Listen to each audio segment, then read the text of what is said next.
Hello and welcome to Car Spotting. We're on 17th Street, just by the office. Normally we do car spotting sort of in between doing other things. We're actually shooting this while the rest of our site is having a meeting. So we're keeping it tidy. We're looking for a car just around the corner. We'll see if we find something. Ah! Ah!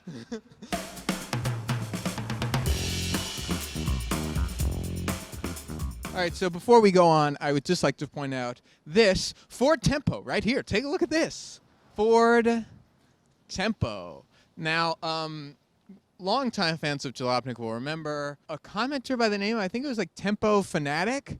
Anyway, we had one guy on the internet who his one thing was Ford Tempos. Loved a Ford Tempo, and everyone thought it was really funny. Except the longer you thought about it, the more interesting they became. It sort of like wormed its way into your mind. Now, I actually do have something interesting to say about this. This is just the regular smallish Ford.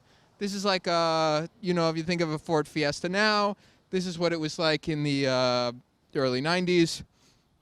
So you get to enjoy some things like very narrow taillights, which are trying to stay neat and tidy. You get this extremely of the era dealership badge. I have never seen this before. Normally, if you want to see what size of a tire a car has, there's these tiny little letters or tiny little numbers which say how wide the tire is, how tall the tire is in terms of its aspect ratio, and how big it is on the wheel, how big the wheel is. And usually those are tiny little numbers you have to squint really hard to find. Look at this one. 185, 70, 14. It's huge. It's the whole tire. I've never seen that. What's up with that?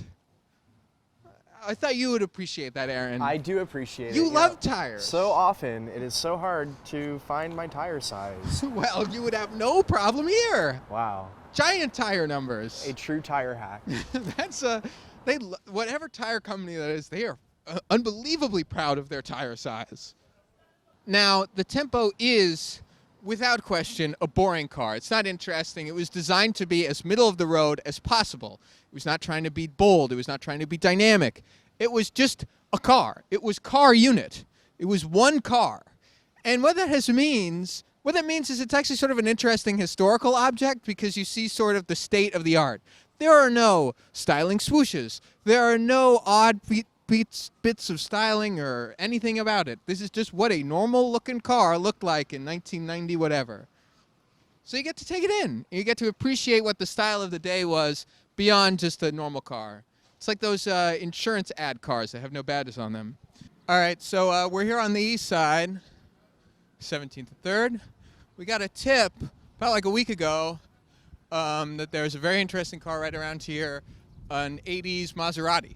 Got a tip from the same person who sent us the tip about the AMC Gremlin. That's Alex Brooklyn, who actually started the show back in the Facebook Live days. A person who did not send us this tip was Erica in the office, who has betrayed me, who I will never forgive, because she saw the car. She didn't tell me. Why would you not? Long story short, if you see a cool car, don't forget to send that car in to tips@jalopnik.com. That's tips@jalopnik.com. I don't think we can actually do that graphic. Cannot do backwards writing. Tips at, oh, look at the cool Chef Hall. I love that building. I'm going to look up the history of that building. I will look up the history of that building so I can put in the subtitle. Maybe here. Maybe here. Maybe move that subtitle. Oh, look at the Chevy van. Oh, look at these. Oh, I love these. These are SSR Mark 1s. No, they're not.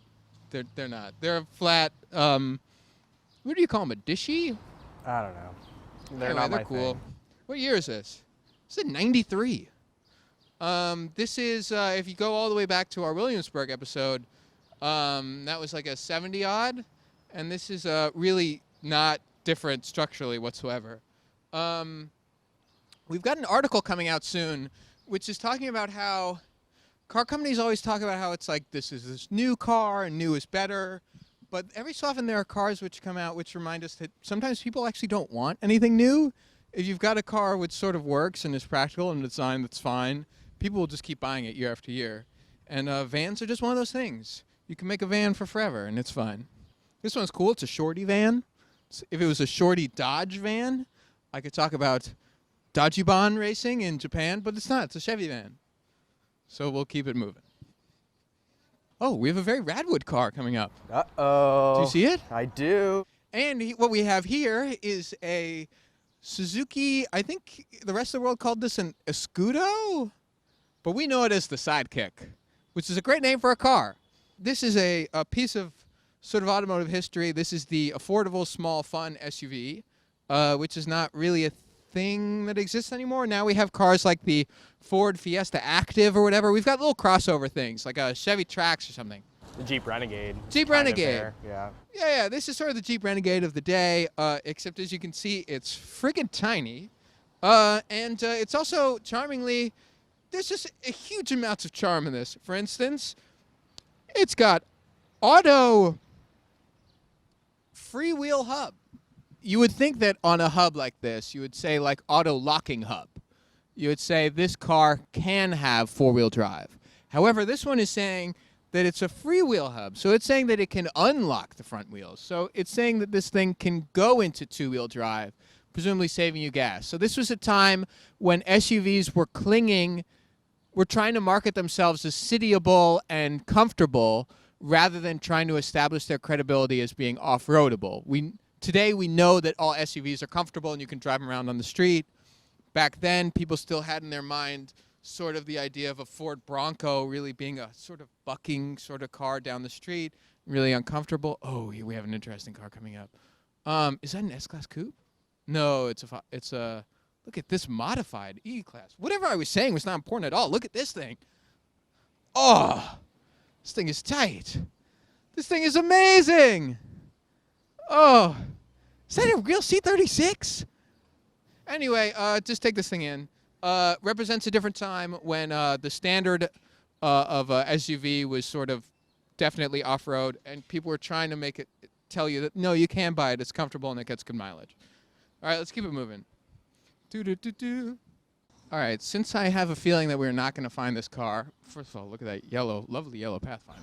It's an Xterra, Ralph. Excuse me, Xterra. My God. It's a first-gen Xterra. I love those things. Love them almost enough to remember what they are. Almost. Since we're probably light on content, no, you're in a good spot. No, you're in a good spot. I would just like to point out my flair, which is my parents were recently on a trip to Russia and brought me back these pins of Soviet cars. We got a Lada, we've got a Zaporizhets or a Zaz, and we've got a Gaz. I believe this is a Volga. Gas, anyway. Our Russian-speaking, our Cyrillic reading viewers will be able to ID all of that. All right, I think we can wrap out this video here on this 1979 Mercedes 240D. We have discussed these vehicles before. When people talk about sort of the overbuilt years of Mercedes, this is what they're talking about. This is a big old unkillable diesel. I think it's a 5-cylinder, a straight 5. Built like a tank, absolutely overbuilt. You see these things still on the roads long after any sort of other American car of the day or something would have just been crushed or rusted out or whatever. And this one I want to point out, it has lovely, first of all, it's a manual, and it's got the beautiful MB Tex sort of a synthetic vinyl interior, which is absolutely indestructible. Oh, we missed the guy getting his thing.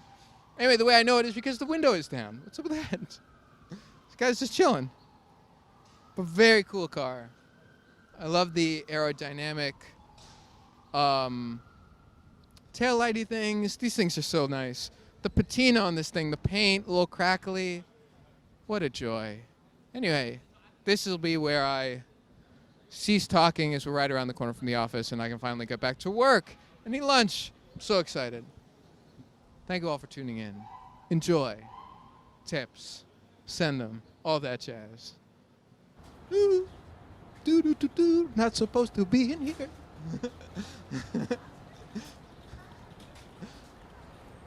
Don't mind me. Shooting a video. Was there enough of a cut? Do you think it's fine? What? I don't care.